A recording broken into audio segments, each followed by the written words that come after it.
I tossed my baby's diaper into the ocean. To my surprise, it attracted a whole school of fish. That's when it hit me. This thing was the perfect bait. I started trying to spear them, but I was already low on strength. No matter how hard I tried, I couldn't catch a single one. I collapsed on top of the container, completely drained. Then I looked up and saw a plane flying overhead. I climbed back into the container and grabbed a piece of broken mirror. But on my way up, I didn't notice the jagged metal. It sliced deep into my thigh, but I didn't have time to react. I raised the mirror, trying to catch the plane's attention. It was too far away. I watched it disappear slowly into the sky. There was no medical help out here. A wound this big could be deadly if it got infected. I poured alcohol over it, scrubbing the cut with my hands. Then I used some wires to build a makeshift fishing net. I threw the diaper back in as bait. This time, I caught a fish. I didn't even hesitate. I ate it raw. It was the best thing I'd ever tasted. I wrote rescue notes and sealed them in plastic lunchboxes. One by one, I dropped them into the ocean. That night, I made an alcohol lamp to keep my baby warm. She finally fell asleep.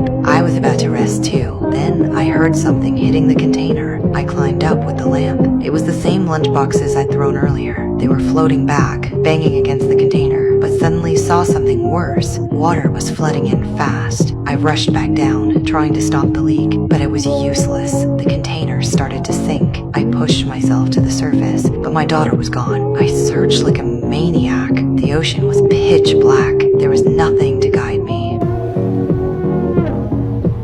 I heard her crying. I used my last bit of strength to swim toward the sound, and there she was. I lay beside her, whispering my final words. I was ready to give up. By morning, a fishing boat spotted the floating baby. A woman pulled her aboard. She noticed a rope tied to the raft. She followed it and dragged my unconscious body out of the water. She did everything she could. Eventually, I came back. I sat on the deck holding my daughter for the first time in forever. I knew we had made it.